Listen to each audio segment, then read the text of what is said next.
बिहार 10.89 लाख, राजस्थान 8.48 लाख। ये जो है सेंसस के द्वारा हमारे पास स्टेट वाइज चाइल्ड लेबर का डेटा है।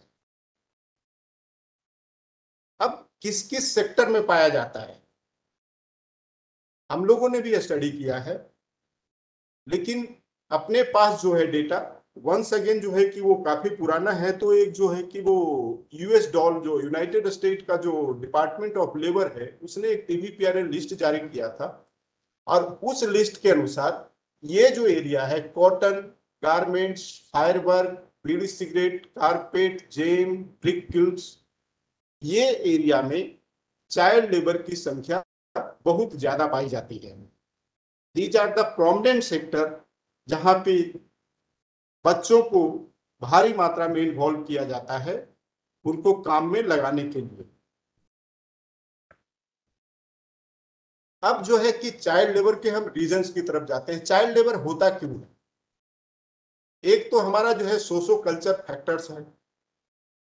सोशो कल्चर फैक्टर्स में आप ये मान सकते हैं कि हमारे देश में ये स्थिति, अब जैसे कि माइग्रेंट वर्कर है, वो उनके पास काम नहीं है, वो सीजनल काम की तलाश में, जब उनके पास जो है एक समय जब काम आता है तो वो गांव की तरफ रेफर करते हैं। अगर वहां पे काम खत्म हो गया, अगर वहां पे काम खत्म हो गया तो फिर वो शहरों की तरफ काम के सिलसिले में आ जाते हैं। अब जब वो आएंगे तो अपने बच्चों को तो वो छोड़कर आएंगे नहीं, अपने बच्चों को वो साथ में लेकर के चलते हैं। अब जब वो खुद जो है कि 3 महीना यहाँ रह रहे हैं, 3 महीना वहां रह रहे हैं, तो उनका बच्चा स्कूल में न जा करके बल्कि उनके जो पेरेंट्स काम कर रहे होते हैं उन्हीं में लग जाता है वो। तो ये भी जो है कि वो एक चाइल्ड लेबर का कारण बनता है। दूसरा, अपने देश में जो है कि वो काफी संख्या में लोग पॉवर्टी लाइन के नीचे हैं, तो बिकॉज ऑफ दैट पेरेंट्स अपने इनकम बढ़ाने हेतु अपने बच्चों को भी उसी काम में लगा लेते हैं। इसके अलावा उनके पेरेंट्स भी कंपैरेटिवली अशिक्षित होने के कारण अपने बच्चों के भविष्य के बारे में वो नहीं सोच पाते हैं। उनको ये लगता है कि अगर मैं अपने बच्चों को इस काम में लगा दूं तो मेरी थोड़ी आमदनी बढ़ जाएगी। तो इसके कारण भी जो है चाइल्ड लेबर को प्रमुखता, चाइल्ड लेबर में बढ़ोतरी हो जाती है। और जो तीसरा, जिसको हम लास्ट बट नॉट लिस्ट हम कह सकते हैं, जो बच्चे जो होते हैं वो एडल्ट के कंपैरेटिवली कम पैसा में काम करने को मिल जाता है। तो इसलिए जो हमारे जो एम्प्लॉयर हैं वो इनको प्रेफर करते हैं, क्योंकि demand and preference for cheap labour. कुछ कुछ सेक्टर भी ऐसे होते हैं कि बीइंग बच्चा, उनकी उंगलियां जो है कि वो पतली होती हैं, इसलिए जो है उनका डिमांड ज्यादा होता है। तो these are the important factors जो अपने देश में चाइल्ड लेबर को काफी बढ़ावा देता है। अब हमने चाइल्ड लेबर के लिए क्या किया, हमने जो है इंटरनेशनल कमिटमेंट भी कर रखे हैं। एसडीजी जो है 8.7 बोलता है हमको चाइल्ड लेबर को जो है कि 2025 तक खत्म करना है। हमने आईएलओ कन्वेंशन जो है 138 जो है कि साइन कर रखा है, जिसमें कि मिनिमम एज ऑफ एम्प्लॉयमेंट जो है डिसाइड किया हुआ है। इसमें जो है कि ये बोलता है कि वो 15 ईयर से ज्यादा जो है कम के लोग काम नहीं कर सकते। हालांकि ये डेवलपिंग कंट्री के लिए 14 ईयर्स है और हम लोगों ने 14 ईयर्स को ही अपनाया हुआ है। सिमिलरली जो है कि कन्वेंशन नंबर 182 जो है worst form of child labour, जो मेनली जो है कि हजार्डस सेक्टर में जो है कि worst form of child labour या प्रोस्टिट्यूशन, इस प्रकार की चीजें जो है, इसमें तो हम worst form of child labour को भी हम लोग रोकने के लिए कटिबद्ध है, क्योंकि हम लोगों ने आईएलओ कन्वेंशन भी इस संबंध में साइन कर रखा है। तो these are the international commitments. अब ये जो है जैसे उसको हम जैसे अभी हम बता रहे थे कि कन्वेंशन नंबर 138 क्या है, इसको हम लोगों ने 1973 को साइन किया। और ये जो है concern with minimum age for admission to employment, minimum age for employment 15-14 दोनों हो सकता है। जैसा कि मैं बता रहा था कि इसमें वी आर डेवलपिंग कंट्रीज, तो हमारे लिए 14 साल, इसमें डेवलप्ड कंट्रीज 15 साल अपना रहे हैं। तो हम लोगों ने जो इसके लिए 14 जो है कि वो अपनाया हुआ है। Minimum age must not be less than compulsory age of schooling. तो these are the features of the both convention. अब हम अपने एक्ट की तरफ बढ़ेंगे कि गवर्नमेंट ऑफ इंडिया ने these were the data of the child labour international commitments हैं, what were the reason of the child labour. So now we will come to the हमने गवर्नमेंट ऑफ इंडिया ने क्या क्या provisions कर रखे हैं child labour को रोकने के लिए। अब इस सेक्टर को अगर हम बांटेंगे तो हमारे पास 3 पार्ट में होता है। एक तो प्रायर टू 1986 जब हमारा जो है कि वो चाइल्ड लेबर एक्ट जो है आया था, उसके बाद जो है कि 1986 से 2016 तक क्या हुआ, फिर 2016 के आगे क्या हुआ। हमने इसको 3 पार्ट में बांटने की कोशिश की है। प्रायर टू 1986 क्या था कि डिफरेंट एक्ट्स में डिफरेंट एज थे बच्चों को काम करने के लिए। Employment of children act 14 years, factories act में 14 ईयर्स, प्लांटेशन लेबर एक्ट में 12 साल, माइंस एक्ट में 18 साल, apprentice act 14 years, motor transport workers act 14 years. तो वी कैन इजीली फाइंड कि वो डिफरेंट एक्ट्स में डिफरेंट एज जो है बच्चों को काम करने के लिए अलाउ किया गया था। और इन्हीं बातों को ध्यान में रखते हुए जो है एक गुरुपद स्वामी कमेटी बनाई गई और उस कमेटी ने रिकमेंड किया था कि हमें जो है कि वो चाइल्ड लेबर के इशू को देखने के लिए जो है कि वो ministry of labour and employment में एक पर्टिकुलर सेल बनना चाहिए, एक सेंट्रल एडवाइजरी बोर्ड होना चाहिए, एक एक्ट होना चाहिए जो चाइल्ड लेबर रिलेटेड इशू को, चाइल्ड लेबर को कंट्रोल कर सके। इन्हीं बातों को ध्यान में रखते हुए गवर्नमेंट ने child labour provision and regulation act 1986 parliament से पास हुआ। और उस समय जो है कि इसमें सिर्फ ये कहा गया था कि provision of employment in children in hazardous work, मतलब बच्चे 14 साल के बच्चे वो काम कर सकते थे। जो 1986 का एक्ट हमारा कहता है वो ये कहता है कि वो 14 साल से नीचे के बच्चे काम कर सकते हैं लेकिन हजार्डस में नहीं कर सकते हैं। That was the only. तो दूसरा था regulation of work by children in non hazardous work, उसको जो कर सकते थे जहां पे उसको रेगुलेट वे में क्या प्रिकॉशंस लेके करना है वो बातें की गई थी। 100% प्रोहिबिशन नहीं था, 100% प्रोविजन सिर्फ जो है हजार्डस वर्क के लिए था। और उन काम को भी आइडेंटिफाई करने की कोशिश की गई थी कि जो काम बच्चों के लिए डेट्रीमेंटल हो। ये जो है मेनली हमारा जो child labour provision and regulation act जो है वो कहता है, जिसमें कि क्लियर ही था कि ये एक्ट हमको जो है हजार्डस में काम करने के लिए बच्चों को प्रोहिबिट करता था और जो बच्चे काम कर सकते थे 14 के नीचे उनको रेगुलेटेड वे में काम करने की परमिशन देता था। इन द मीन वाइल जो है कि वो फर्दर जो है 2019 में अपना राइट टू एजुकेशन एक्ट आया, राइट टू एजुकेशन, जिसमें कि फ्री एंड कंपल्सरी एजुकेशन बच्चों को देने की बात की गई 6 to 14 ईयर्स। फिर जो है कि government of India ministry of women and child development ने जो है कि एक जुवेनाइल जस्टिस एक्ट लेकर के आए। वो भी जो है 14 साल के नीचे के बच्चों को काम करने में रोक लगाता है और वो क्राइम पनिश, और उसमें जो है कहा गया कि crime punishable with prison term for anyone to keep a child up to age 14 years. अगर 18 साल के बच्चों को अगर आप बॉन्डेड लेबर के रूप में रख करके अगर आप काम करवाते हैं तो वो आपको वहां पे पनिशमेंट दी जाएगी। तो ये जो है 2016 के पहले का जो है कि डिफरेंट स्टेप्स है जिसको गवर्नमेंट ऑफ इंडिया ने लिया। फिर जो है 2016 में जो है कि गवर्नमेंट ऑफ इंडिया ने एक अमेंडमेंट लेकर के आई जिसका नाम जो है वह child labour and adolescent provision. ये जो है अमेंडमेंट एक्ट है, इसमें जो है कि एक नया टर्मिनोलॉजी ऐड किया गया इसके बाद जो है। तो ये जो एक्ट हमारा जो पहले था वो child labour provision and regulation act के नाम से जाना जाता था, जिस एक्ट का नाम चेंज होकर के फिर हो गया child labour adolescent with in bracket provision and regulation act 2016। तो इसके अनुसार फिर क्या हुआ कि पहले जो था कि 14 साल के नीचे के बच्चों को रेगुलेटेड वे में काम करने की परमिशन थी, जो कि 100% बैन कर दिया गया 2016 से। 2016 के बाद इस अमेंडमेंट के पास होने के बाद कोई भी बच्चा अगर वो 14 साल से नीचे है तो कहीं भी वो काम नहीं कर सकता है। और एक दूसरा नया टर्मिनोलॉजी इवॉल्व किया गया जिसका एडोलसेंट नाम दिया गया। वो सिर्फ हजार्डस में काम नहीं कर सकता है, मतलब जो वर्किंग एज बच्चे का जो डिफाइन किया गया वो 14 साल हो गया।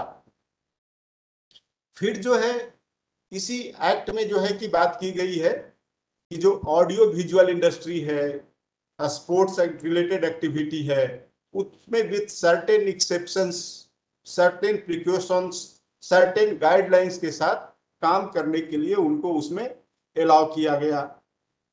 जो बच्चे का जो वर्किंग एज है उसको हम लोगों ने आरटीई एक्ट, जो राइट टू एजुकेशन एक्ट है, उसके तहत लिंक कर दिया गया। अगर गवर्नमेंट कल डिसाइड कर लेती है कि राइट टू एजुकेशन में जो है हम अपर एज 14 से बढ़ा करके 16 कर देते हैं, तो हमें चाइल्ड लेबर एडोलसेंट एक्ट में अमेंडमेंट करने की जरूरत नहीं होगी। ये ऑटोमेटिकली यहाँ पे जो बच्चों का जो वर्किंग एज है वो 14 से बढ़कर के 16 हो जाएगा, अगर आरटीई एक्ट में अगर ऐसा प्रोविजन किया जाता है। दूसरा, इसको कॉग्निजेबल ऑफेंस बना दिया गया। अगर आप जो है किसी बच्चे से काम करवाते हैं और अगर आपके खिलाफ शिकायत की जाती है तो आपके खिलाफ पुलिसिया कार्रवाई की जाएगी, आपको दंड दिया जाएगा। एक कॉग्निजेबल ऑफेंस कर दिया गया। और इसमें जो है कि वो क्या हुआ, इसमें जो है कि पेनल प्रोविजन किया गया। आपको इम्प्रिजनमेंट 2 से 3 साल तक हो सकता है। फाइन को बढ़ा करके अप टू 50,000 तक कर दिया। इसमें पेरेंट्स को भी जो है पहली दफा वार्निंग देके छोड़ने की बात हुई है, लेकिन अगर कोई पेरेंट्स दोबारा अपने बच्चे को अगर फिर से काम पे भेज देता है तो पेरेंट्स के ऊपर भी पेनल्टी लगाने का प्रोविजन इसमें किया गया है। दूसरा, इसमें हमने क्या किया है, गवर्नमेंट ने जो है एक हर डिस्ट्रिक्ट में child and adolescent labour rehabilitation fund create करने की व्यवस्था की है। जो स्टेट गवर्नमेंट से उम्मीद की जाती है कि वो, नॉट उम्मीद की जाती है बल्कि ये एक्ट में प्रोविजन है, every expect state government is required to set up a child and adolescent labor rehabilitation fund in each district of the state। और ये एक्ट को इम्प्लीमेंट करने के लिए डायरेक्ट रिस्पॉन्सिबिलिटी डिस्ट्रिक्ट मजिस्ट्रेट के ऊपर डाली गई है। तो ये जो है हमारे 2016 में जो अमेंडमेंट हुआ उसके इंपॉर्टेंट फीचर्स थे। उस एक्ट को में जब अमेंड हुआ तो उसके बाद फिर फर्दर हमने क्या किया, हमने जो है कि वो नेचुरली जो हमारा जो पहले का जो एक्ट था तो रूल्स उसके अनुसार बना हुआ था। जब अमेंडमेंट हुआ तो हमने रूल्स जो है कि वो 2017 में child labour provision and regulation amended rules हमने जो है कि वो बनाए। उसके बाद जो है कि हम लोगों ने सारे स्टेट के साथ ये परस्यू किया कि आप लोग जो है हर डिस्ट्रिक्ट में जो है अपना रिहेबिलिटेशन फंड जो है कि उसको क्रिएट कीजिए। इसी रूल के तहत प्रोविजन ये किया गया है, जो चाइल्ड लेबर रिलेटेड रूल हमने बनाया कि हर डिस्ट्रिक्ट में टास्क फोर्स का गठन किया जाएगा, जिसमें हमने कंपोजिशन भी दिया हुआ है। वो डिस्ट्रिक्ट टास्क फोर्स समय समय पे या तो उनको कंप्लेन मिलता हो या फिर उनको कुछ ऐसा लगता हो कि उनके डिस्ट्रिक्ट में चाइल्ड लेबर से रिलेटेड कोई एक्टिविटी चल रही है, तो वहां पे वो जाकर करके वो रेड कर सकते हैं और जो है कि वो एज पर एक्ट वो फर्दर कार्रवाई कर सकते हैं। सर आपके पास 2 मिनट होगा अपनी प्रेजेंटेशन को पूरा करने के लिए। Sorry sir. सर मैं conclude within 5 minutes, I am trying to conclude sir. फिर जो है कि वो हमारा जो ये जो चाइल्ड लेबर एक्ट जो है सर, इसमें हमने 2 शेड्यूल ऐड किया हुआ है। उसमें जो है हमने आइडेंटिफाई किया है सर, एक चीज और मैं बताना चाह रहा था, मैं स्किप कर गया। जो 14 साल के बच्चे जो हैं, काम तो 100% वो कहीं नहीं कर सकते, लेकिन हमने उनको अपने पेरेंट्स, अगर उनका पेरेंट्स का खुद का कुछ व्यवसाय है, कुछ ऐसा एक्टिविटी है तो वो अपने पेरेंट्स को वो हेल्प कर सकते हैं। तो किस किस प्रकार के प्रोफेशन में वो पेरेंट्स को हेल्प कर सकते हैं, हमने ऐसे कुछ एरिया आइडेंटिफाई कर करके हम एक एक्ट के साथ लगाए हुए हैं। शेड्यूल ए में शेड्यूल बी हमने वहां लगाया हुआ है कि कौन कौन सा हजार्डस है जिसमें जो है कि वो इनके जो हमारे जो अडल्सेंट है वो भी काम नहीं कर सकते हैं। फिर हमने स्टैंडर्ड ऑपरेटिंग प्रोसेस बनाया हुआ है, प्रोसीज्योर बनाया हुआ है, सारे स्टेट को दिया कि अगर आपको कोई चाइल्ड लेबर दिखता है तो आपको क्या क्या करना है और कैसे कैसे आपको आगे स्टेप लेने हैं। सिमिलरली हम लोगों ने जो है कि स्टेट के साथ कोऑर्डिनेट करने के लिए भी जो है एक मैकेनिज्म डेवलप किया हुआ है। हम आगे आते हैं, फिर जो है कि वो एक चाइल्ड लेबर एडवाइजरी बोर्ड की बात की गई है, जिसमें चाइल्ड लेबर सेक्टर में जिन्होंने काम किया है उनको इंक्लूड करते हैं। 2 मेंबर ऑफ पार्लियामेंट होते हैं। हमारे जो कंसर्न मिनिस्ट्रीज हैं उनके रिप्रेजेंटेटिव को इंक्लूड करते हैं। हमने ये जो है पिछली दफा जो है दिसंबर 2019 में जो है इसका गठन किया था, और इनका जो मेन काम है कि कैसे जो है कि हमारा जो child labour adolescent and provision and regulation act है उसको जो है कि हम इम्प्लीमेंट कर सकें। बच्चों के चाइल्ड लेबर के वेलफेयर के लिए हम कैसे, हम क्या क्या वो सुझाव देते हैं, या जो है कि वो हमारे रूल्स में जो है कुछ अमेंडमेंट करने की जरूरत है तो वो उस पर सुझाव देते हैं। तो इसकी मीटिंग भी हम टाइम टू टाइम करते रहते हैं। इसकी लास्ट मीटिंग हालांकि मंत्रालय ने काफी कोरोना के कारण डिले हो गया है, 2021 में किया था, और we are in the process, जल्दी भी हम इसकी एक मीटिंग करने की सोच रहे हैं अगर माननीय मंत्री जी से हमें टाइम मिलता है तो। दूसरा जो है कि वो हम एक इसी पे जो भारत सरकार एक एनसीएलपी स्कीम चला रही थी कि अगर कोई बच्चा जो है कि अगर चाइल्ड लेबर मिलता है तो जब वो चाइल्ड लेबर मिलता है तो वो उस बच्चे को फिर क्या करें। अगर बच्चे को फिर से अगर हम वापस पेरेंट्स के पास भेज देंगे तो 4 दिन बाद वो फिर से भेज देंगे। तो उस बच्चे को प्रॉपर एजुकेशन दे करके, ब्रिज एजुकेशन दे करके सरकारी स्कूल में, गवर्नमेंट स्कूल में हम एडमिशन करवाते, लेकिन वो बच्चा डायरेक्ट तो जा नहीं सकता था, तो इसलिए हम उनको जो है कि ब्रिज एजुकेशन दे करके एज अप्रोप्रिएट के क्लास में तैयार करते थे। और उसके लिए जो है कि ये एनसीएलपी स्कीम हम चला रहे थे। लेकिन इस स्कीम में और समग्र शिक्षा का जो स्कीम चल रहा है दोनों में काफी सिमिलरिटी पाई गई थी, तो गवर्नमेंट ने ये डिसाइड किया कि इस स्कीम को जो है समग्र शिक्षा अभियान में मर्ज कर दिया जाए। तो ये एनसीएलपी बीकन से ये बंद नहीं हुआ है, बल्कि जो दूसरे स्कीम में जाकर के मर्ज हुआ है, और वहां पे भी जो है जो चाइल्ड लेबर पकड़े जाते हैं तो एसएसए के तहत जो चल रहा है वहां पे बच्चों को एडमिट करवाया जा सकता है। ये इंपॉर्टेंट कंपोनेंट्स थे कि अगर बच्चा जो है कि अगर चाइल्ड लेबर पाया गया, अगर 8 साल के नीचे है तो डायरेक्ट एसएसए की स्कूल में जा सकता था। 8 से 14 साल तो हमारा इंटरवेंशन एनसीएलपी के थ्रू होता था, और ये जो 15 साल से 18 साल का था तो भारत सरकार के या स्टेट गवर्नमेंट के जो भी वोकेशनल ट्रेनिंग चल रहे थे उनमें उनको एडमिट करवाया जाता था। गवर्नमेंट ऑफ इंडिया ने एक पेंसिल पोर्टल भी जो है लॉन्च किया, और इसकी जो मेनली ये जो था वो एनसीएलपी से रिलेटेड था, लेकिन इसमें जो सबसे इंपॉर्टेंट बात की गई थी वो कंप्लेन कॉर्नर की बात की गई है। वो आज भी जो है कि बड़ा ही इफेक्टिवली चल रहा है। आप उस पोर्टल पे जाइए, वहां पे एक कंप्लेन कॉर्नर दिखेगा, वहां पे जाइए आप अपना, अगर आपने देश के किसी कोने में भी जो है कि चाइल्ड लेबर देखा है, फोटो अपलोड कीजिए, आप अपना मोबाइल नंबर डालिए, मेल डालिए, आप कंप्लेन इस पे रजिस्टर कीजिए, आपको एक्नॉलेजमेंट मिलेगा, एक कंप्लेन नंबर मिलेगा, और उसको आप ट्रैक कर सकते हैं। ये सीधे देश के करीब 600 से ज्यादा डिस्ट्रिक्ट के नोडल ऑफिसर इसके साथ जुड़े हुए हैं। वी आर एक्सपेक्टिंग कि वो 48 घंटे पे उस पर कार्रवाई करते हैं, फर्स्ट इंफॉर्मेशन रिपोर्ट इस पे अपलोड करते हैं, फिर उसके बाद जो है कि वो फर्दर कार्रवाई करते हैं। तो इस पे भी जो है आप कंप्लेन जो है चाइल्ड लेबर से रिलेटेड कर सकते हैं। This was the my brief presentation about the child labour. Thank you.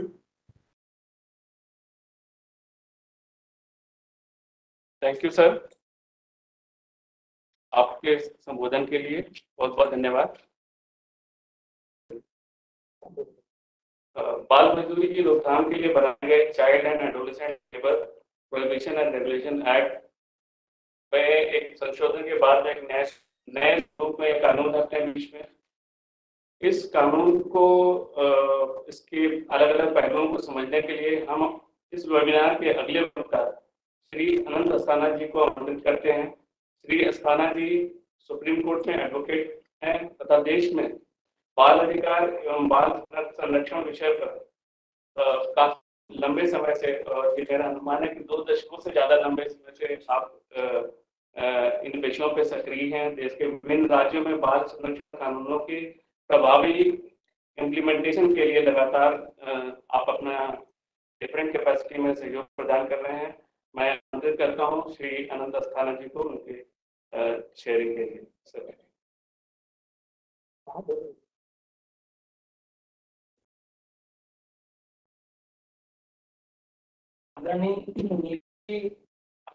Shri Sneha, महिमा, फरहाना और न्याय विभाग के सभी साथी जिन्होंने इस कार्यक्रम का आयोजन किया है, सबसे पहले तो हम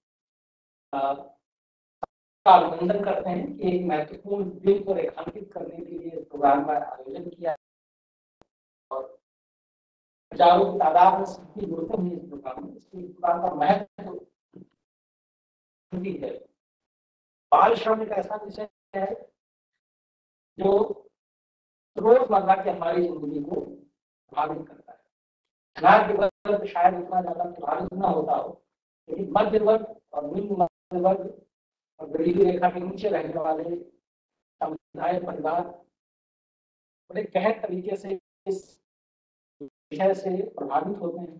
तो इसलिए जरूरी है कि हम सब लोग जो सामाजिक जीवन में कार्य करते हैं, किसी भी भूमिका में, चाहे वकील में कार्य करते हो या किसी सरकारी अधिकारी के रूप में कार्य करते हो, केंद्रीय के रूप में कार्य करते हो, दिशा प्रोजेक्ट के तहत बड़ी तादाद में लोग जुड़ते हैं पूरे देश भर में, वो सब लोग काम करते हो। आपको मोटा जरूर जो आज का जो दिन है, एक 2 दशक हो गए हैं इस दिन को पूरे विश्व में मनाया जाता है। श्रम के विषय पर एक अंतर्राष्ट्रीय संगठन है, उसको बोलते हैं अंतर्राष्ट्रीय श्रम संगठन, इंटरनेशनल लेबर ऑर्गेनाइजेशन। तो इनका हर साल जो है वो सालाना जलसा होता है। 2002 में 2001 या 2 में हमको याद नहीं, लेकिन कुछ ही 2001 में या 2 में जो इनका सालाना जलसा हुआ, वहां ये तय किया गया कि पूरी दुनिया में सारे देश, सारे नागरिक 12 जून की तिथि को एक ऐसे दिन के रूप में मनाएंगे जिस दिन का इस विषय पर विचार जरूर किया जाएगा कि बाल श्रम कैसे समाप्त हो। तो इसलिए हम सब लोग जुड़े हैं और हमको मौका दिया है न्याय विभाग ने इस प्रोग्राम से जुड़ने का। ये दूसरा मौका है जब हमको इतने बड़े मंच पर और ग्रामीण क्षेत्रों में भी कार्य करने वाले साथियों के साथ जुड़ने का मौका मिला है, इसलिए हमको बड़ा आनंद है इसका। बहुत अच्छा प्रेजेंटेशन हमसे पहले, हम उसी के कंटिन्यूएशन में कुछ चीजों को बताते हैं, मोटी मोटी जानकारियां। कितनी सजा होगी, 2 साल तक की सजा हो सकती है।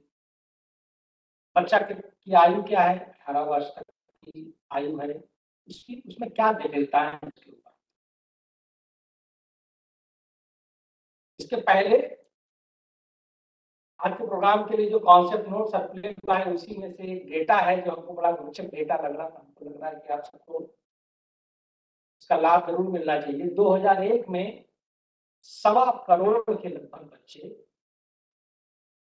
14 वर्ष की आयु वाले ग्रुप में, 14 वर्ष की आयु तक के करीब 1.25 करोड़ बच्चे बाल श्रम में लिप्त थे, ऐसा सरकार का आंकड़ा है।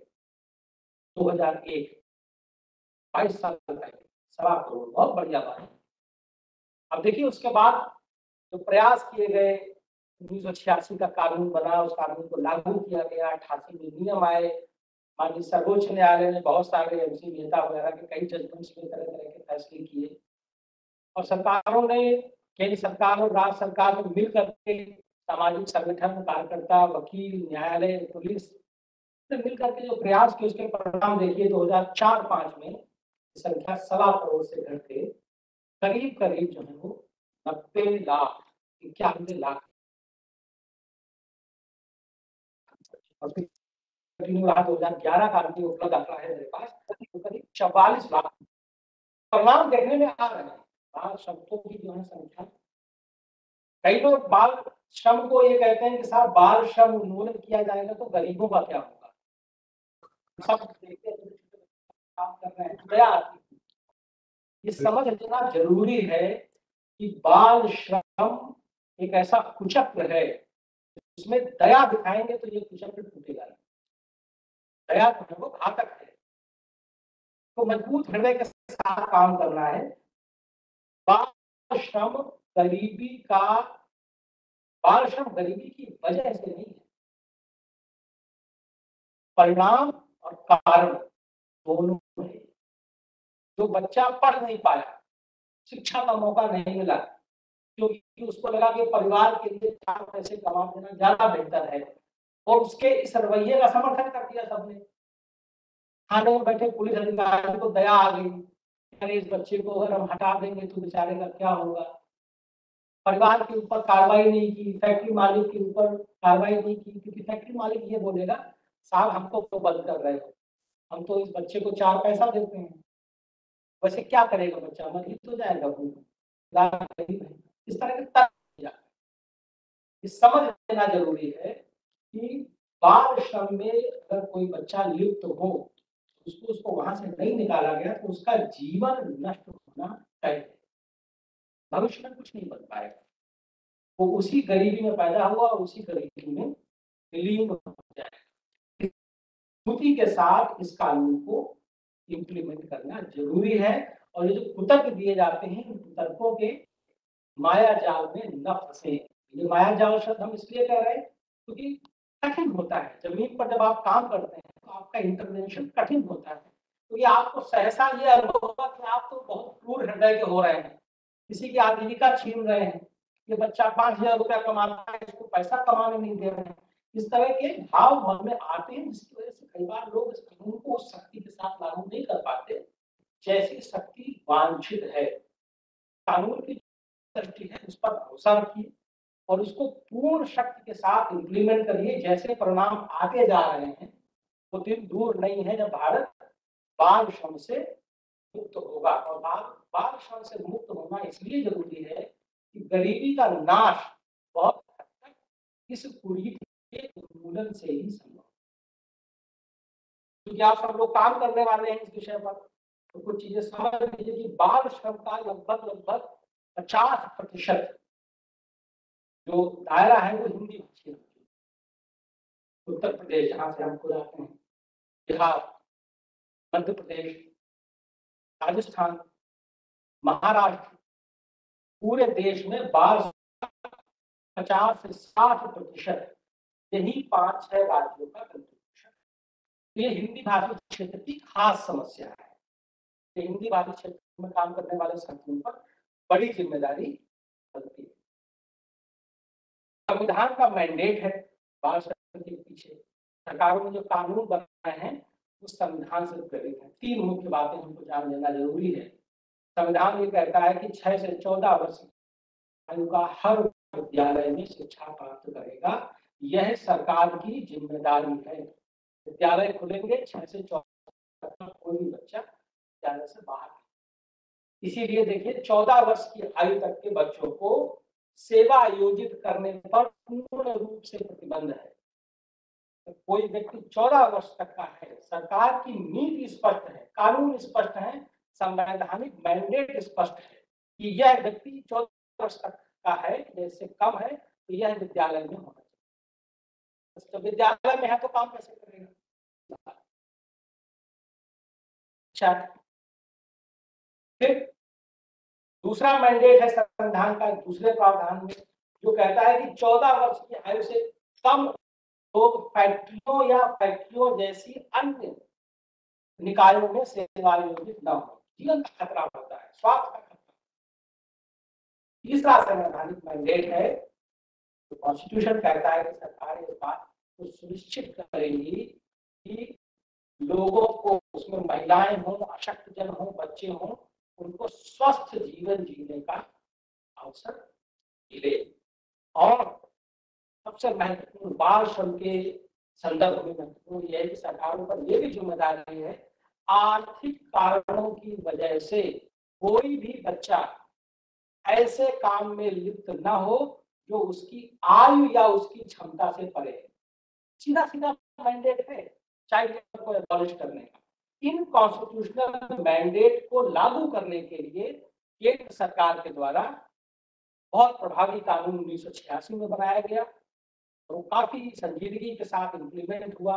एनसीएलटी पूरा प्रोजेक्ट चला, बहुत सारे प्रशासनिक निकाय गठित किए गए, बहुत सारा पैसा इसके ऊपर लगाया गया, कई स्कीमें सृजित हुई। फिर 2016 में बड़ा ठहराव आया इस विषय पर, जहां रुक करके देश की संसद ने इस बात पर विचार किया कि बाल श्रम पर एक नई दृष्टि की जरूरत है। उस नई दृष्टि में हमारा वर्तमान कानून सृजित किया है और वो कानून मोटा मोटा बच्चे की आयु 18 वर्ष है, लेकिन जब हम बाल श्रम की बात करते हैं तो 14 वर्ष की आयु तक के व्यक्ति को बच्चा कहा गया है और 14 वर्ष से ऊपर 18 वर्ष की आयु तक के व्यक्ति के लिए किशोर शब्द का इस्तेमाल है। सामान्य रूप से पॉक्सो एक्ट हो गया, चाइल्ड मैरिज एक्ट हो गया, जेजे एक्ट हो गया, इंडियन मेजोरिटी एक्ट हो गया, ऐसे बहुत सारे कानून हैं जहां आप देखोगे 18 वर्ष की आयु तय है बच्चे के लिए।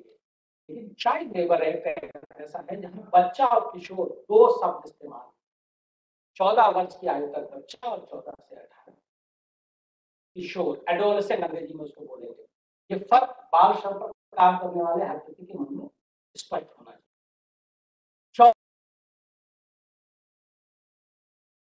14 वर्ष से कम व्यक्ति सेवा नियोजित होगा तो नियोक्ता पर कानूनी कार्रवाई की जाएगी। स्पष्ट है, 14 वर्ष से कम आयु का व्यक्ति, सरल कारोबार हो, कठिन कारोबार हो, संकटमय कारोबार हो, असंकटमय कारोबार हो, ये तर्क नहीं चलेगा। सामने तो बड़ा साधारण सा काम है, इसमें करने में बच्चे को क्या नुकसान है, ये तर्क नहीं चलेगा। बच्चे सेवा तो दो अपवाद जरूर हैं, इंटरटेनमेंट इंडस्ट्री, स्पोर्ट्स करके कुछ, और कोई कला का विकास का अगर कोई कारण है तो उसमें दो अपवाद सृजित किए गए हैं। लेकिन बाय एंड लार्ज जनरली सेवा योजना 14 वर्ष तक उपलब्ध है, गैर कानूनी है, सजा और 14 से 18 तो कहा गया है किशोर। ये हर उस कारोबार में सेवा योजित हो सकते हैं जो संकटमय कारोबारों की लिस्ट में न लिखा। हमारे लिए सबसे महत्वपूर्ण है ये जान लेना कि केंद्र सरकार ने किन कारोबारों को संकटमय कारोबार कहा है। राइट, कुल मिलाकर के 38 कारोबार और प्रक्रियाएं हैं जिनको केंद्र सरकार ने बाल श्रम विधि की अनुसूची में वर्णित किया है। 38 कारोबार, ऑक्यूपेशन एंड प्रोसेसेस, इस तरह के कारोबार हैं। हम थोड़ा सा उल्लेख कर देना चाहते हैं ताकि आपको आइडिया लग जाए कि किस तरह के कारोबार हैं जहां पर कोई भी व्यक्ति काम नहीं कर सकता, चाहे 14 हो या 18। ये संकटमय काम है, इनसे खतरा होगा, इनमें 18 साल से नीचे कोई भी व्यक्ति काम नहीं कर सकता। पत्थर की दाने, पत्थर खोदे जाते हैं ना पहाड़ों से, ब्रज भूमि का जो क्षेत्र है वहां पर देखिए राजस्थान में पत्थर है, और राजस्थान में अंदर चले जाएंगे तो वो जो मुल्तानी मिट्टी ऊपर लोग लगाते हैं ना, उसके पहाड़ों की खुदाई होती है, वहां पर सेवा योजना बच्चों। ईंट के भट्ठे हो गए, देखिए ना बच्चे जाएंगे आपको वहां किसी प्रतिबंधित है, गैर कानूनी कार्रवाई होती है। ज्वलनशील पदार्थ, टाखे, इनकी फैक्ट्रियां, प्राकृतिक गैस, लोहे का काम, सीमेंट, पेट्रोलियम, पेट्रो रसायन, दवा और औषधीय उपयोग, मादक दवाएं, शराब की फैक्ट्रियां, कोई भी ऐसा नशा उत्पन्न करने वाला कोई भी प्रोडक्ट बनता है, रबड़, पेंट, चमड़ा, इलेक्ट्रोप्लेटिंग, रसायन, कीटनाशक, मानव निर्मित फाइबर, शीशा और सिरेमिक धातुओं की घिसाई, वानस्पतिक और पशु स्रोतों से तेल और वसा की निकासी, अत्यधिक ज्वलनशील तरल पदार्थ, ऊचल खाने, कसाई खाने, मांस का काम हो रहा है, जानवर काटे जा रहे हैं, प्रतिबंधित है। रेडियोधर्मी पदार्थ, ओत भंजन, ओत भंजन दक्षिण भारत में वो ऐसे इलाके जहाँ पर तटीय क्षेत्र है, वहाँ पर जहाजों की तुड़ाई होती है, वहाँ पर प्रतिबंधित है। नमक का काम, हवन का काम, बीड़ी बनाना, तंबाकू, ये 38 ऐसे कारोबार और प्रक्रियाएं जहाँ सेवा योजन, नाबालिगों का सेवा योजन गैर कानूनी है और इस पर पुलिसिया कार्रवाई होगी।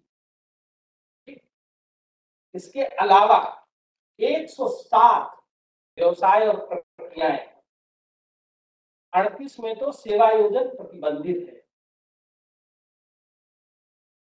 ये कानून 2016 में जिस तरीके से परिभाषित हुआ, उसमें पारिवारिक कामों में मदद के तर्क को स्वीकार किया सरकार। हाँ ठीक है, हम बिल्कुल वर्णित नहीं करेंगे। अगर परिवार का कोई काम है, फैमिली इंटरप्राइज है, होता है कई बार परिवार करते हैं कारोबार, लेकिन वहां पर भी एब्सोल्यूट नहीं है कि पारिवारिक बिजनेस के नाम पर आप कुछ भी करेंगे।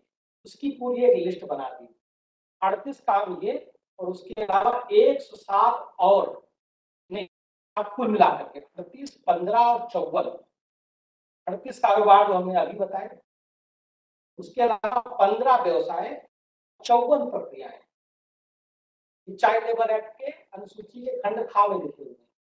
खंड का के 38 और खंड खा के 69, मिलाकर के 107 प्रक्रियाएं और कारोबार ऐसे हैं जहां परिवार की मदद करने वाले तत्व के नाम पर बच्चों का काम या मदद नहीं दी जा सकती।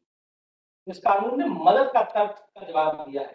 कुछ लोग कहते काम थोड़ी कर रहा है बच्चा, मदद कर रहा है, तो मदद कराइए, लेकिन सुनिश्चित कर लीजिए कि इन 107 में से कोई कारोबार नहीं होना चाहिए। कौन कौन से कारोबार है इसको एक बार देख लिया जाए केवल जिक्र के तौर पर। आप देखेंगे कि जो मदद वाला तक है कारोबारों में इस्तेमाल होता है। रेलों द्वारा यात्रियों, माल और टाप को इधर खतरनाक काम नहीं लगता है, लेकिन रेल के अच्छा गिर गया तो उसको ऐसी चोट लगेगी कि आप ठीक नहीं कर सकते। बहुत आदमी, बहुत सारे बच्चे घायल हो जाते हैं। रेलवे स्टेशन पर बने भोजनालयों में काम करना, इसमें किसी कर्मचारी अथवा विक्रेता द्वारा किया गया ऐसा कार्य भी शामिल है जिसमें एक प्लेटफॉर्म से दूसरे प्लेटफॉर्म पर आना। पापा को एक स्टॉल मिली हुई है रेलवे पर, वहाँ वो पूरी सब्जी छोला बनाते हैं। उन्होंने अपना बच्चा लगा रखा है, किसान स्कूल से पढ़ के आता है, फिर हम काम थोड़ी करवाते हैं, हम तो खाली ये 12 प्लेटफॉर्म है तो प्लेटफॉर्मों का खाली डिलीवरी करवा देते हैं। क्या दिक्कत है, आप कमाने खाने दीजिए, मदद नहीं कर रहा है, प्रतिबंधित है ना। रेलवे स्टेशन के निर्माण से संबंधित काम, हथकरघा, पावर लूम, प्लास्टिक इकाइयां, घरेलू कामगार और नौकर, माँ सेवा योजित है। आप देखिएगा ये देखने में आता है, माँ सेवा योजित है और वो अपने साथ अपनी बिटिया को लेकर, माँ खुद बैठ करके बातें कर रही है, बिटिया से काम कर रही है।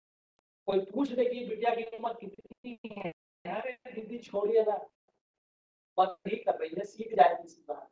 ऐसे करके ही चाइल्ड लेबर में उन बच्चियों को परपेचुएट कर दिया जाता है। उन बच्चियों को स्कूल नहीं जाने देती वो माँ, क्योंकि माँ थक जाती है, उसके लिए तो मदद जो है उसके काम की है, वो बिटिया को लेके आती है। पहले दिन आएगी तो बैठाएगी, काम नहीं कराएगी, तीसरे चौथे दिन आप टोकोगे नहीं, काम कराना। इसमें मदद का तर्क नहीं चलेगा। ढाबे, सड़क किनारे खाने पीने की दुकानें, रेस्टोरेंट, होटल, इसमें काम करते पाए जाते हैं। आप पूछिएगा कभी, लोग यही तर्क देंगे कि साहब मदद कर रहे हैं क्योंकि इसके पापा यहाँ पे रसोई रहता है यहीं पे, बस पापा की मदद कर दे रहा है। इन सब कामों में मदद, सर्कस, गोताखोरी, हाथियों की देखभाल। हाथी अपने आप कर रहे हैं दिल्ली में, लेकिन दक्षिण भारत में जाएंगे तो या केंद्र में भी जाएंगे आप तो वहाँ पर हाथियों की देखभाल बड़ा काम, खतरनाक काम। हाथी उग्र हो गया तो जान जाएंगे सीधे सीधे। कपड़ा छपाई, साबुन बनाना, ऊन की सफाई, देखिए ये सब काम ना खतरनाक नहीं लगते, तो जीवन का संकट है इसमें। तो ये ऐसे व्यवसाय हैं जहाँ हेल्प लेना बड़ा सुविधाजनक रहता है, अगर आप चाहते हैं कि इसमें सब प्रतिबंधित कुल मिलाकर। ये लिस्ट जो है हम आप सबसे निवेदन करेंगे कि ये लिस्ट आप अपने पास जरूर रखिए, क्योंकि अगर आप एक्चुअल सिचुएशन में इंटरवीन करेंगे और ये लिस्ट आपको नहीं पता है, आपका इंटरवेंशन गलत जा सकता है। जहां मुकदमा दर्ज नहीं करना चाहिए वहां मुकदमा दर्ज हो सकता है, या वैसा वर्षा भी हो सकता है। तो ये कौन सी शेड्यूल है, कहाँ मिलेगी? ये शेड्यूल जो है जानकारी में नहीं दिया है, क्योंकि जब 2016 का चाइल्ड लेबर एक्ट अमेंड हुआ था, तो जो शेड्यूल ओरिजिनली आई थी, उस शेड्यूल को बाद में अगस्त 2017 में केंद्र सरकार ने अमेंड किया। तो ये अलग से नोटिफाई।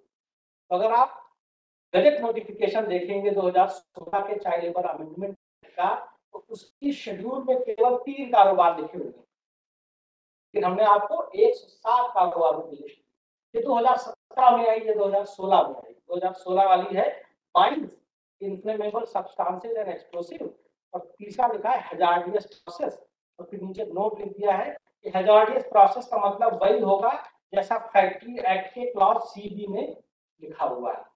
इसको पढ़ पाना भी कठिन है, सामान्य व्यक्ति ढूंढ नहीं पाएगा।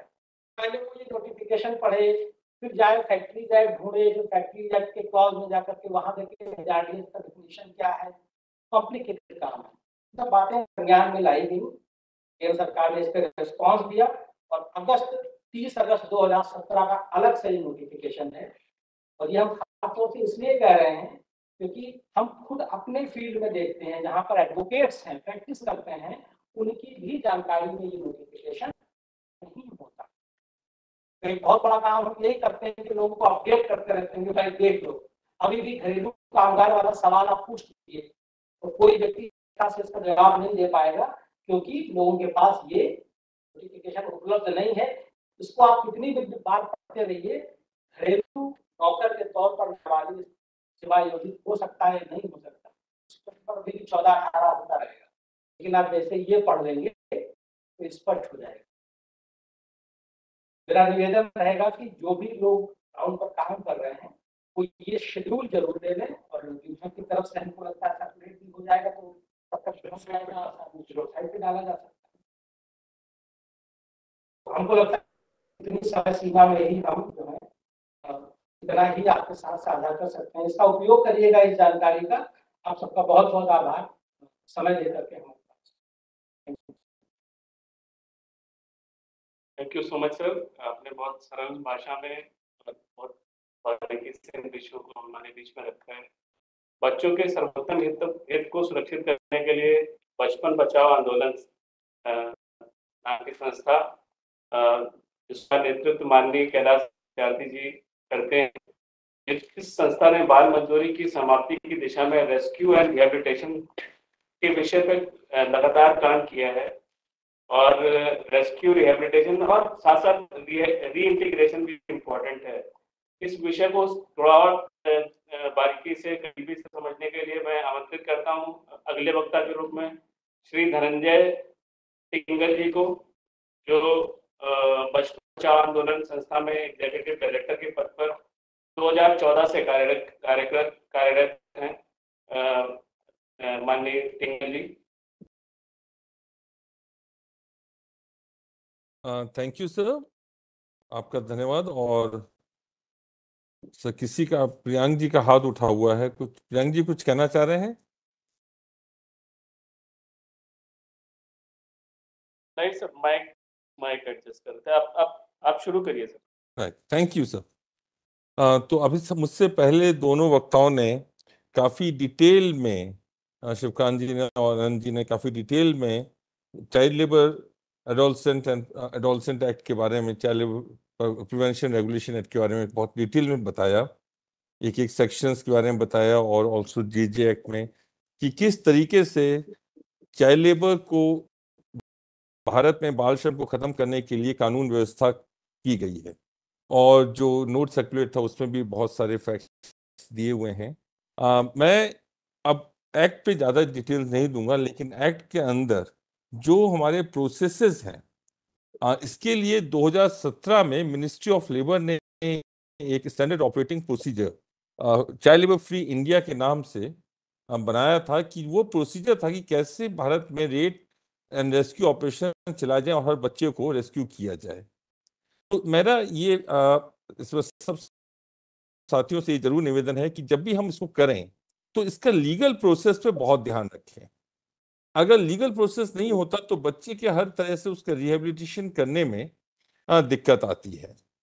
जिन दो एक्ट्स के बारे में आनंद जी ने और शिवकांत जी ने बताया वो जेजे एक्ट और सीएलपीआरए के बारे में था, child labour prohibition regulation act के बारे में, लेकिन इसमें मैं एक तीसरा एक्ट ऑल्सो मैं जोड़ना चाहूंगा, वो है bonded labour systems abolition act. और उसकी जरूरत इसलिए है क्योंकि बच्चा जब आता है काम करने के लिए 14 साल से नीचे 18 साल से नीचे एक बच्चे की अनुमति कोई मान्य नहीं होते, मान्य नहीं है जो लॉ के हिसाब से। तो बच्चे को जब भी लाया जाता है, चाहे वो उसको किसी से सिखा पढ़ा के लाया जाता है कि बोला जाए, लेकिन उसकी अनुमति मान्य नहीं है। बच्चा 8 घंटे ज्यादा काम कर रहा है, मिनिमम वेजेस उसको कहीं पे नहीं मिलते हैं।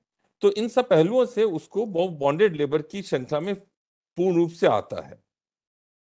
तो उसको हम लोगों को जरूर ध्यान रखना चाहिए कि जब भी हम लगाएं तो उसको जो रेस्क्यू ऑपरेशन हो तो डीटीएफ की तरफ से ही, वो डिस्ट्रिक्ट टास्क फोर्स जो कि डिप्टी सेक्रेटरी साहब ने बताया भी था कि वो एक कानून लॉ के अंडर में एक बॉडी है जिसको district magistrate district collector head करते हैं।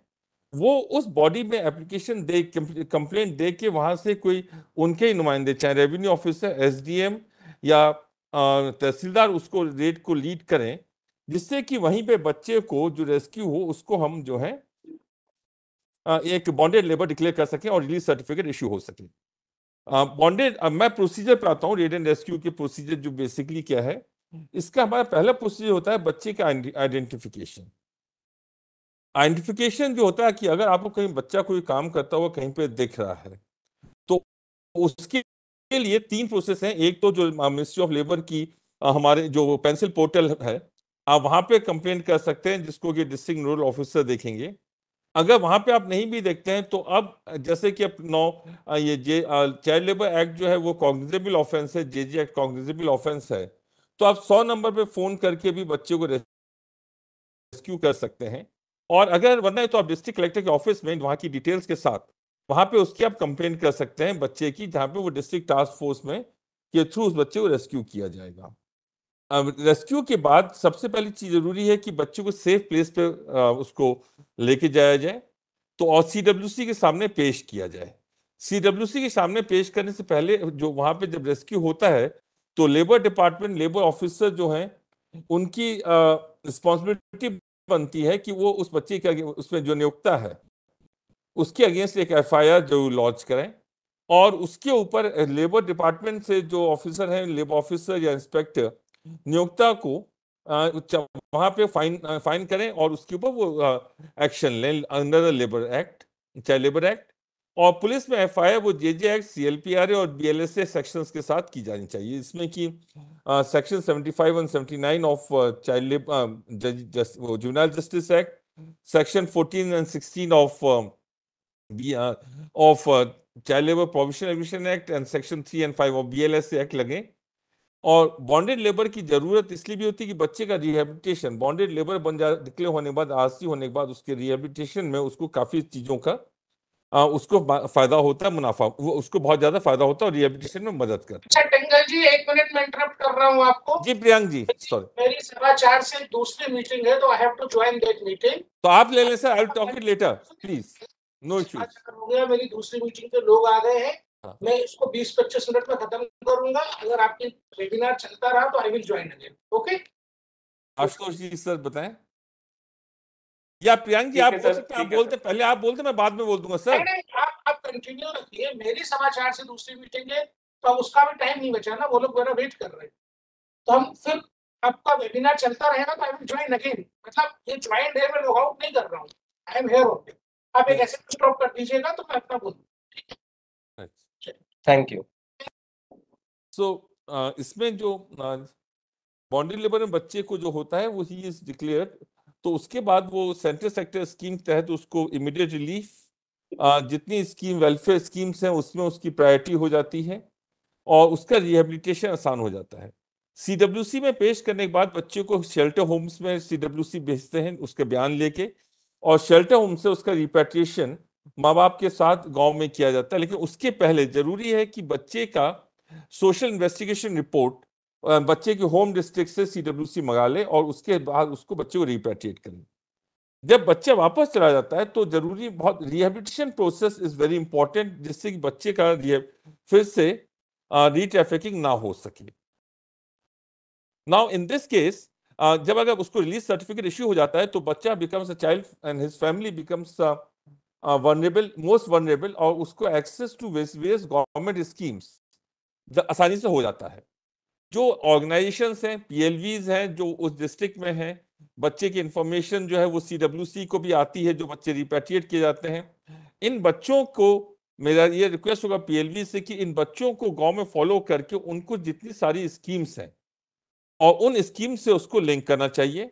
जैसे लेबर कार्ड हो गया, मनरेगा कार्ड है, आपका BPL है। अगर 14 साल से छोटा बच्चा है तो उसका इमीडिएटली उसका स्कूल में एडमिशन कराया जाए सर्व शिक्षा अभियान के तहत, और वहां पे स्कूल में उसकी मॉनिटरिंग होती है। अगर 14 साल से बड़ा है तो उसको हम किसी वोकेशनल ट्रेनिंग इंस्टीट्यूट के साथ साथ उसको लिंकेजेस विद द स्कीम्स हम कर सकते हैं। बहुत सी स्टेट गवर्नमेंट्स की अपनी अलग से अपनी अपनी स्कीम्स चलती हैं।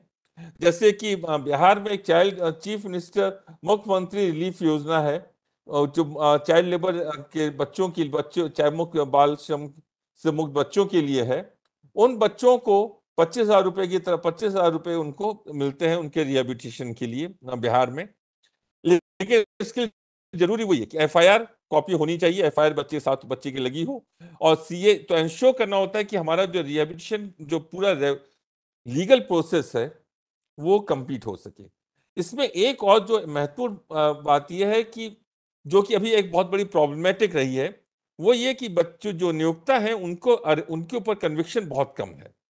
Not even 1% of the cases में, इन केसेस में 1% से भी नीचे ज्यादा कन्विक्शन हो रहा है, तो जिससे कोई डर लॉ का नहीं बैठ रहा है।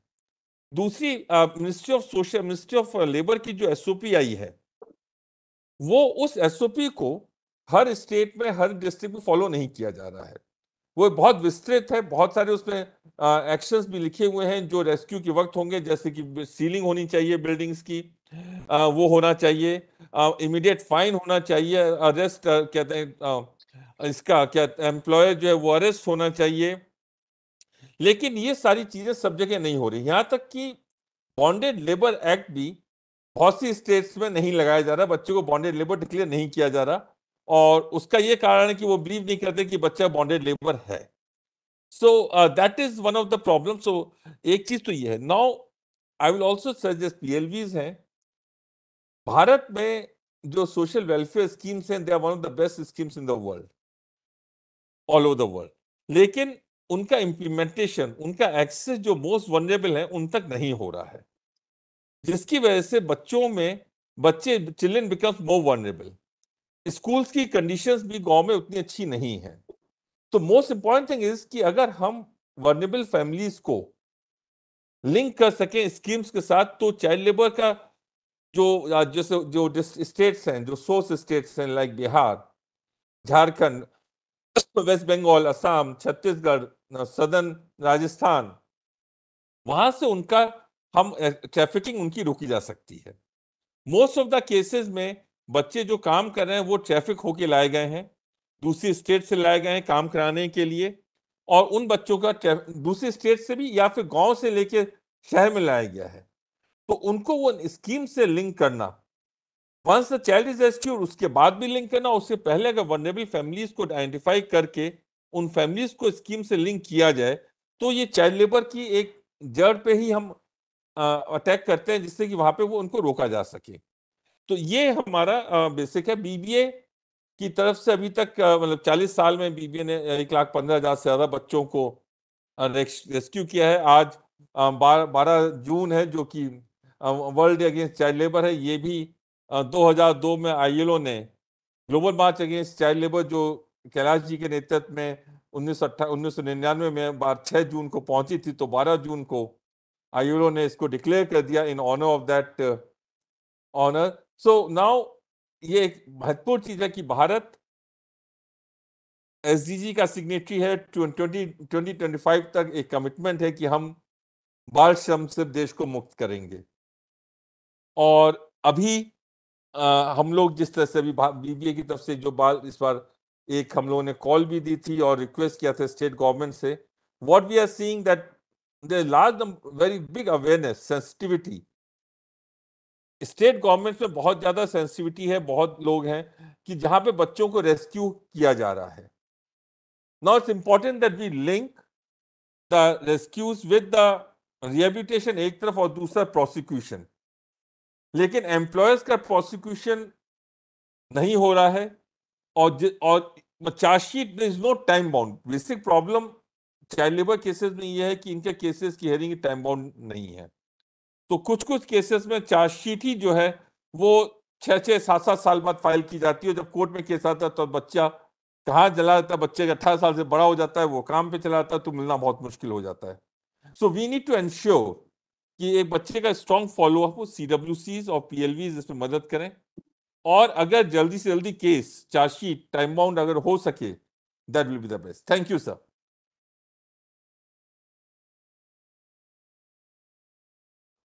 धन्यवाद सर। धन्यवाद सर, आपने रेस्क्यू और रिहेबिलिटेशन के बारे में हम सबको शेयर किया। बीबीए का जो वर्क है बहुत सारे राज्यों में ये आप लोग कर रहे हैं इसको, बहुत बहुत धन्यवाद। मैं जैसा कि अगले वक्ता के रूप में NCPCR चेयरपर्सन से निवेदन किया गया था। एक बार चेक कर रहा हूँ कि अवेलेबिलिटी जुड़े हुए। Sir are you there? Sir आप हैं चेयरपर्सन NCPCR कानून सर, आप हैं वहाँ पे, आप अवेलेबल हैं?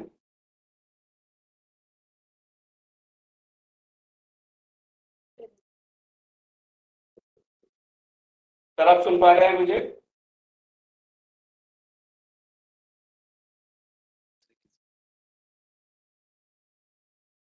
हमारे पास से क्वेश्चंस भी हैं। ये संदर्भ में क्वेश्चन दे लीजिए। जी, जी।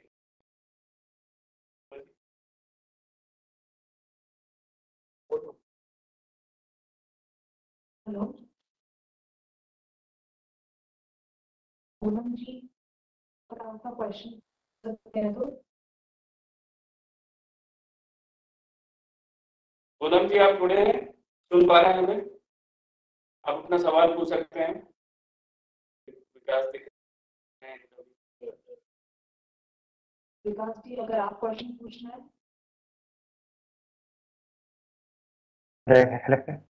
Yes ma'am. Hello Vikas ji, जी आप हमें सुन पा रहे हैं? आप जय ma'am, I want to ask two things. First of all is ma'am की जो हमारा ना कम्युनिटी लेवल पे जो चाइल्ड हेल्प ग्रुप्स हैं वो क्या रोल प्ले कर सकते हैं, या फिर किस टाइप से नो गवर्नमेंट को हेल्प कर सकते हैं या फिर उनको सपोर्ट कर सकते हैं, ताकि जो चाइल्ड लेबर जैसी जो बड़ी दिक्कत है वो थोड़ी सी ठीक हो सके ना। कुछ अगर चाइल्ड ग्रुप उसमें कुछ हेल्प कर सकते हो तो दैट इज व्हाट। क्या गवर्नमेंट की कोई स्कीम है या फिर किसी टाइप का कोई प्रोग्राम है जहाँ पे इस टाइप के ग्रुप जो है वो पार्टिसिपेशन ले सकते हैं या फिर सरकार के साथ काम कर सकते हैं?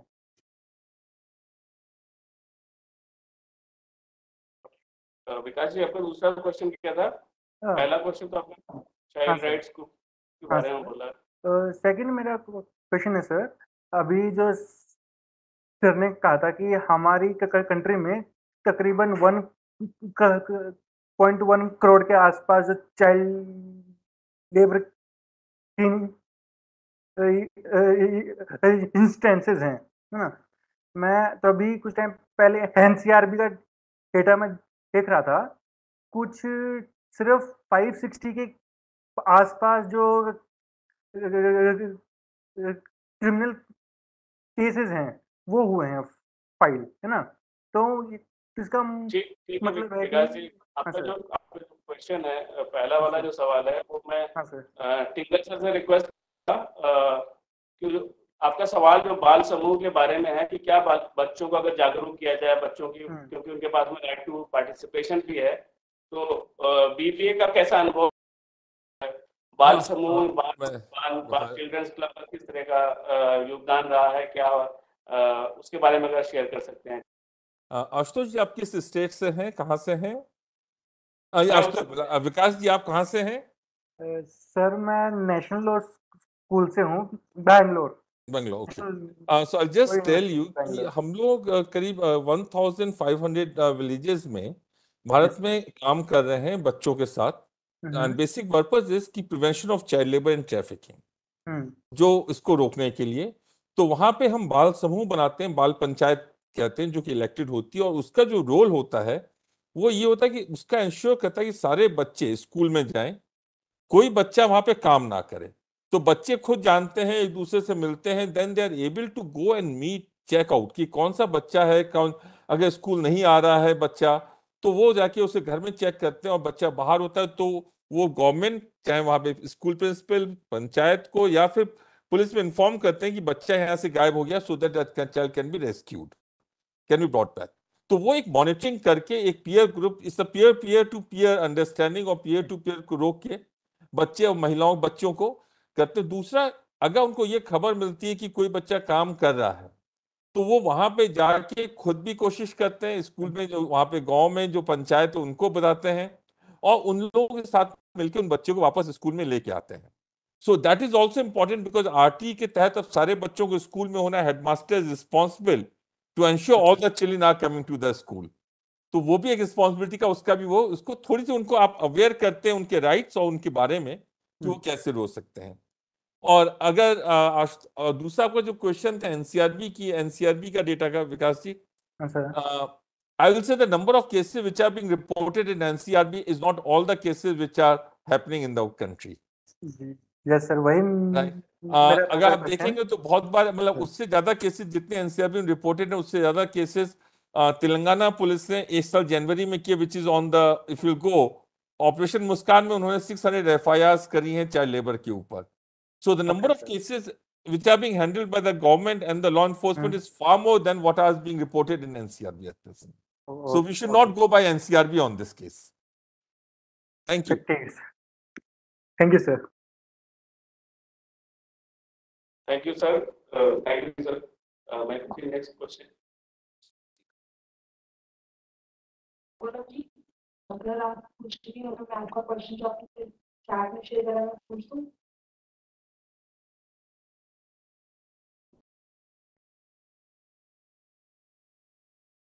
कौन अपना क्वेश्चन पूछिए आप। बोला तो मैं उन्होंने पूछा है what are the challenges for ensuring conviction in this cases, जो वो एज अ एजेंसी के अंदर या फिर अगर वो विटनेस करते हैं चाइल्ड लेबर, तो वो कैसे हेल्प कर सकते हैं फॉर इंश्योरिंग कि हाँ चैलेंजेस क्या है। मैं आनंद सर से इस तरह के चैलेंजेस आते हैं जो कन्विक्शन रेट काफी कम ही है, और कैसे इसको इंश्योर किया जाए कि परपेट्रेटर्स को बुक किया जाए। ठीक है, बड़ा गंभीर प्रश्न है कि हम इसको चाह नहीं रहे थे कि हम चर्चा में उठाए हैं, लेकिन अब आपने पूछा है तो हम जरूर बताएंगे कि कॉम्प्रिहेंसिव रिस्ट्रक्चरिंग की जरूरत है, हम कन्विक्शन की दिशा में मूव करना चाहते हैं। कहाँ हो रहे हैं ट्रायल? देखिए, परंपरागत रूप से मजिस्ट्रेट कोर्ट्स में हो रहे हैं, यही गलत है। कानून कहता है कि चिल्ड्रन कोर्ट में ट्रायल होते हैं, लेकिन शुरुआत में मजिस्ट्रियल कोर्ट से शुरू हुआ, और 2005 में सीपीसीआर एक्ट आया, और 2022 में जेडी एक्ट धारा 86 में अमेंडमेंट लाकर स्पष्ट किया गया कि ऑफेंसेस अगेंस्ट चिल्ड्रन का ट्रायल केवल और केवल चिल्ड्रन कोर्ट में ही। चिल्ड्रन कोर्ट क्या होती है? चिल्ड्रन कोर्ट बड़ी वरिष्ठ कोर्ट है और सेशन जज की कोर्ट है। तो कन्विक्शन की जो गुणवत्ता है वो ऑटोमेटिकली इम्प्रूव होगी अगर फॉर्म ऑफ एडजुडिकेशन जो है वो बेहतर होता है। अगर निवेदन आपसे यही रहेगा कि प्रयास करें और स्थानीय स्तर पर ही प्रयास कर रहे होंगे, जिला स्तर पर, राज्य स्तर पर देखना पड़ेगा कि जो केसेस एमएम कोर्टों में पेंडिंग है या जुडिशियल मजिस्ट्रेट फर्स्ट क्लास की कोर्टों पेंडिंग है चाइल्ड लेबर के, वो वहां से मूव होकर के चिल्ड्रन कोर्ट्स में आए, ऑटोमेटिक आप देखेंगे कंडीशन इंप्रूव होगा। और वो क्यों इंप्रूव होगा? क्योंकि एमएम कोर्ट्स पर चाइल्ड फ्रेंडली प्रोसीजर्स का कोई मैंडेट नहीं है, लेकिन चिल्ड्रन कोर्ट बिना चाइल्ड फ्रेंडली प्रोसीजर के 1 इंच हिल भी नहीं सकती। तो ऑटोमेटिकली बच्चों की गवाही की जो क्षमता है, बच्चों का कोर्ट में जो अपीयरेंस है, तो जैसे ही बेहतर होगा आपको कन्विक्शन में। हम राजस्थान का ही आंकड़ा देख रहे थे, आंकड़ा निकला है अभी, उसमें मेजर वजह बताई जा रही है कि साहब बच्चों ने जो है वो अपने बयान, उस वक्त जो बयान दर्ज किया गया वो बयान बच्चे का ही बयान था या नहीं, बच्चा वो बयान दे रहा है या नहीं, इस पर कई बार दिक्कत होती है। एनजीओज के कोई एक्टिविस्ट हैं, उन्होंने कुछ कह दिया बच्चे के बिहाफ पर, बच्चा उसको रिपीट करेगा ही। कंप्लेंट किसने की? somebody else on behalf of child, बच्चा उसको, कि बच्चे की घटना की समझ अपनी अलग है, तो एक वजह वो भी होती है। फिर हमने खुद कुछ पिछले साल हमने खुद ऐसे ही अपने बैठे बैठे चाइल्ड लेबर के कुछ डिसीजन निकाले और हमने खुद के लाभ के लिए किया, ये पता करने के लिए कि क्यों हो रहा है। हमने देखा कि चाइल्ड लेबर के केसेस में बेहतर कन्विक्शन हो, इसके लिए जो उपाय किया गया टास्क फोर्स, टास्क फोर्स को अगर गंभीरता के साथ रोल आउट नहीं किया तो ये भस्मासुर है, वो पलट करके आपके केस पे ही डैमेज करेगा। क्योंकि टास्क फोर्स में उस वक्त बुला दिया तो आप आ जाओ, सीडब्ल्यूसी की मैडम आप आ जाओ, फलाने एनजीओ के आप साहब आ जाओ, सब लोग गए जाकर के रेस्क्यू किया। उनमें से किसी को ये याद नहीं रहता कि उन्होंने क्या बयान पुलिस को दिया था, रोल क्या प्ले किया था। जब कोर्ट में गवाही चलती है तो हमको फांसी हुआ ये देख करके कि कोर्टों ने कहा कि टास्क फोर्स के सदस्यों ने परस्पर विरोधाभासी बयान दिए। जैसे बच्चा कहा था तो एक सदस्य ने कहा कि बच्चा छत पर भागा हुआ हमारे पहुंचते, दूसरे ने कहा बच्चा हमको गली में भागता मिला, छत पर भाग रहा था, गली पर भाग रहा था। वो दो अलग अलग बात टास्क फोर्स के मेंबर्स ने। तो हमको ये लगता है कि टास्क फोर्स की जो तैयारी है वो, उनका बोध इस बात का रहे कि आप केवल यहाँ रेस्क्यू करने नहीं आ रहे हैं। एक बार टास्क फोर्स के सदस्यों को भी ये बोध नहीं रहता है तो उनका काम केवल टास्क फोर्स में आने से या टास्क फोर्स की बैठक में बैठ जाने से खत्म नहीं होता, ये गवाही तक चलेगा। ये बोध होता नहीं है लोगों को। मीटिंग में बुला लिया जाता है, प्लानिंग मीटिंग हो गई, रेस्क्यू प्लान हो गया, जाकर के रेस्क्यू कर लिया। जो आईओ है उस केस का वो सबके बयान लिखता है, इन बयानों को पुष्ट करना पड़ता है, ट्रायल शुरू होता है। वहां पर टास्क फोर्स के सदस्यों का अपनी गवाही पर स्पष्ट न होना या कई बार आपस में ही समन्वय न होना, वजहों से भी बड़ी तादाद में कन्विक्शन होती है। तीसरा चीज, जो पीड़ित बच्चा है उस पर बहुत ज्यादा दबाव आरोपी पक्ष से, क्योंकि ये लोग जो होते हैं वो मजबूत लोग होते हैं, फैक्ट्री मालिक हैं, कई बार जिलों में असर होता है, भाव होता है, बड़े होटल मालिक हैं, होटल के बैकयार्ड में पीछे कुछ खाना बनता है, वहां पर बाल श्रम इस्तेमाल किए जा रहे हैं। जब एनजीओ के साथी या पुलिस के साथी जब हिम्मत करके इतने बड़े बड़े प्रतिष्ठानों पर छापे डाल करके रेस्क्यू करते हैं तो इन लोगों की भी अपनी एक इलाके की ताकत होती है, इस्तेमाल करते हैं सबसे कमजोर व्यक्ति पर। पुलिस को धमका नहीं सकते, प्रशासनिक अस्तर को धमका नहीं सकते, सीडब्ल्यूसी को धमका नहीं सकते। ये जाते हैं जो लोएस्ट हैंगिंग फ्रूट है, लाइन का जो कोऑर्डिनेटर है बेचारा, उसको धमकाएंगे, या फिर जो बच्चा होगा उसके परिवार वालों को धमकाएंगे। ये एक तीसरी बड़ी वजह होती है। इसलिए बहुत इफेक्टिव प्रोटेक्शन पर काम चल रहा है, लेकिन चाइल्ड लेबर क्या हर तरह के क्रिमिनल केस में बहुत क्रिटिकल कंपोनेंट्स होता है। सबसे की फैक्टर हम यही मानेंगे, कोर्टों में तरफ से इफेक्टिव लीगल रिप्रेजेंटेशन ना होना, पब्लिक प्रोसिक्यूटर जो होते हैं कोर्टों के वो व्यस्त रहते हैं, और चूंकि एमएमटी कोर्टों में मुकदमे चल रहे हैं तो उतनी ज्यादा पार्टिसिपेशन ऐसे करके 6-7 कारण हैं जिनको अगर एक साथ मिला करके स्ट्रेटेजिक वे में अगर एड्रेस किया जा सके, whatever reforms are required, structural reforms, systematic reforms, long term है ये सब, ये तुरंत हो जाने वाले उपाय नहीं है। लॉन्ग टर्म इन्वेस्टमेंट और गोल होगा तभी ये, अगर इस पर से काम हो पाए तो मेरा मानना ये है कन्विक्शन में डेफिनेटली आपको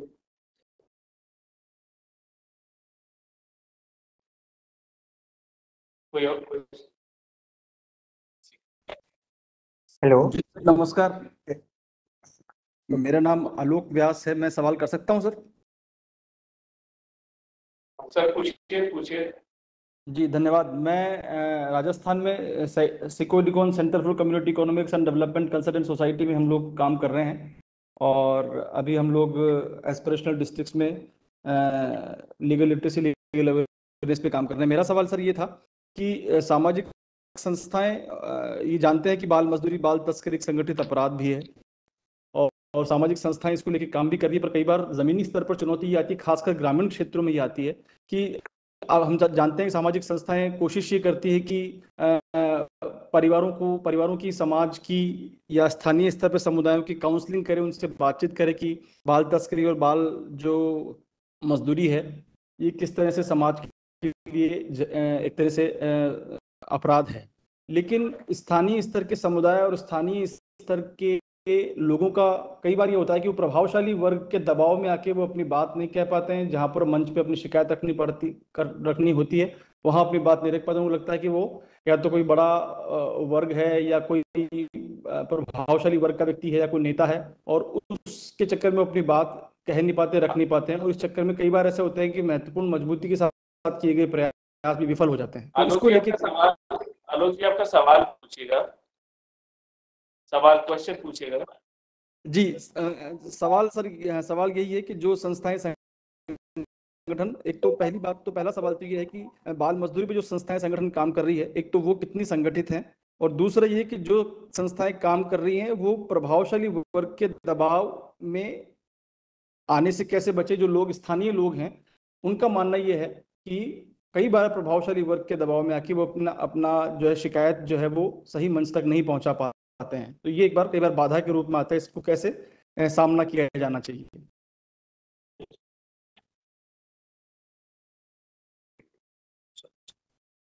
इसको हम लोग आपको राइट में शेयर करेंगे आलोक जी, थैंक यू। क्योंकि पहले बोला गया कि एक ऑर्गेनाइज्ड क्राइम है, तो हम लोग शेयर करेंगे, इसका एक जवाब आपको शेयर करेंगे। मैं अब निवेदन करना चाहूँगा न्याय विभाग के ज्वाइंट सेक्रेटरी श्री नीरज कुमार ग्यागी जी को, उनको उनके विशेष संबोधन के लिए, कंक्लूडिंग रिमार्क्स के लिए सर के नियमित मार्गदर्शन डिवीजन ने अपने निर्धारित कार्यक्रमों के साथ साथ विधिक जागरूकता श्रृंखला की शुरुआत सितंबर 2021 में, और इसकी शुरुआत, इसको जारी रखने का श्रेय सर को ही जाता है। मैं सर से निवेदन करता हूं उनके कंक्लूडिंग रिमार्क्स के लिए।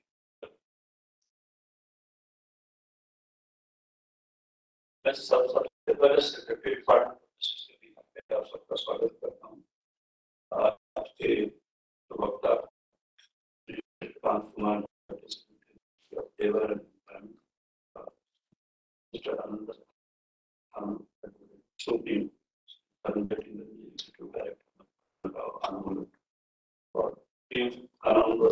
unfortunately किसी अन्य कार्यक्रम के चलते हम लोग के साथ नहीं जुड़ पाए। Our loss, I must say that. अगली बार कोशिश करेंगे कि हम सुन पाए, और इसी के माध्यम से जुड़े हुए हमारे के साथी इक्विटी डिवीजन के मेरे साथ और उपस्थित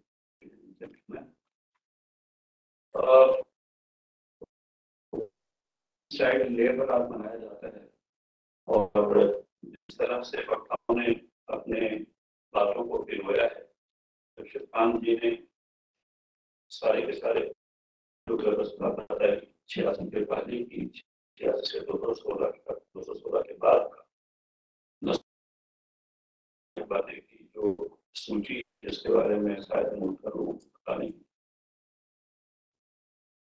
55 बदलाव आंदोलन किसी का मौका की, इन सबसे मैं कुछ अलग कहना चाहता हूँ।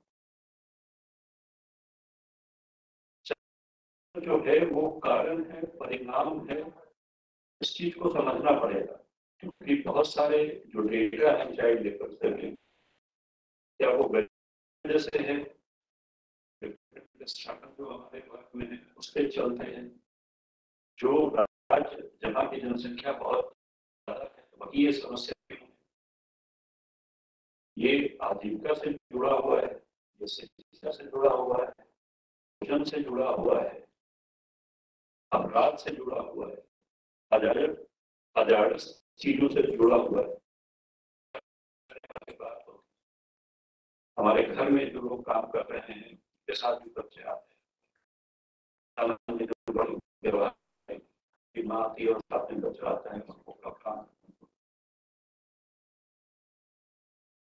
आप सबको पता है हमारा राष्ट्र का सबसे बड़ा जनसंख्या का राष्ट्र बन चुका और हमारे पास अगर यंग पॉपुलेशन की बात की तो हमारे पास जो लेबर फोर्स है उसकी कहीं कोई तुलना नहीं। बहुत बड़ी जनसंख्या है जो यंग है और उसके पास रोजगार और आजीविका का साधन नहीं। तो जहां पे यंग है और एस्पिरेशन है बहुत ज्यादा, सबको आगे बढ़ना है और आजीविका नहीं, तो कौन सा काम करने लग जाता है समझ में आ नहीं और आपको पता नहीं चलेगा कि कौन सा काम कर रहा है। मैं ये कहते हुए मैं इस चीज का समर्थन नहीं कर रहा। जिस टाइप से कोई भी कानून बनता है, जिस टाइप से कोई एक्ट बनता है, उसकी जो एक इंट्रिकेसी होती है, उसकी एक बारीकी होती है। कोई भी एक मुद्दा जो है जो एक कोर्ट में आप लेकर के आता है, ही माइन्यूट सा कोई एक ऐसा केस होता है जो कोर्ट तक पहुंच जाता है और अगर वो कोर्ट तक पहुंच जाता है तो वो पक्ष और विपक्ष के हिसाब से सही फैसला हो जाए। ये भी बहुत आप कितना भी कानून बना लेकिन जब तक मूलभूत कारण का हमको नहीं पता चल जाएगा कि आखिर ये क्यों नहीं, ये क्या पूरी तरीके से गलत है या पूरी तरीके से सही है।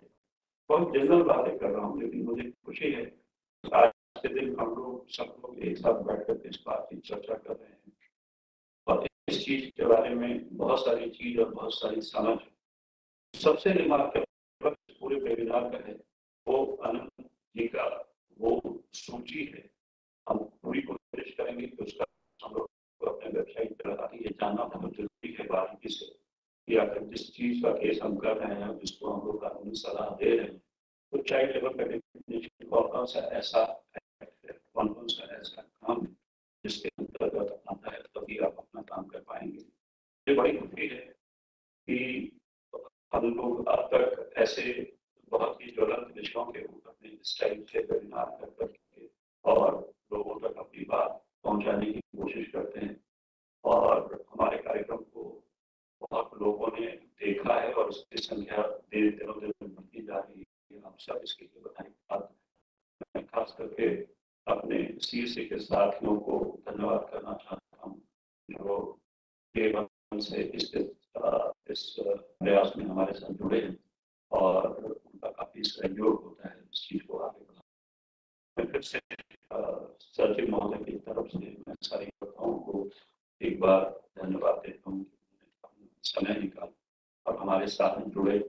प्रियंका नंदो साहब को अगर वो सुन पा रहे हैं मैं धन्यवाद देना चाहता हूँ।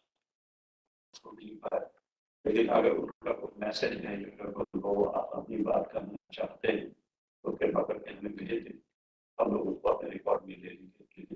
जिस क्षण के लिए सही वो हमारे साथ जुड़े उसके लिए उनका प्रतिशत और मैं आपसे गुजारिश करूंगा कि आप इस कार्यक्रम के और सुदृढ़ बनाने के लिए अगर आपके कोई सुझाव है तो हमें आप जरूर भेजें, हम उसका आकलन करेंगे और कोशिश करेंगे कि अगली बार इस कार्यक्रम को और भी एक्टिव बनाया जा सके और जनमानस तक अपनी बात को ढंग से पहुंचा सके। आप सबका बहुत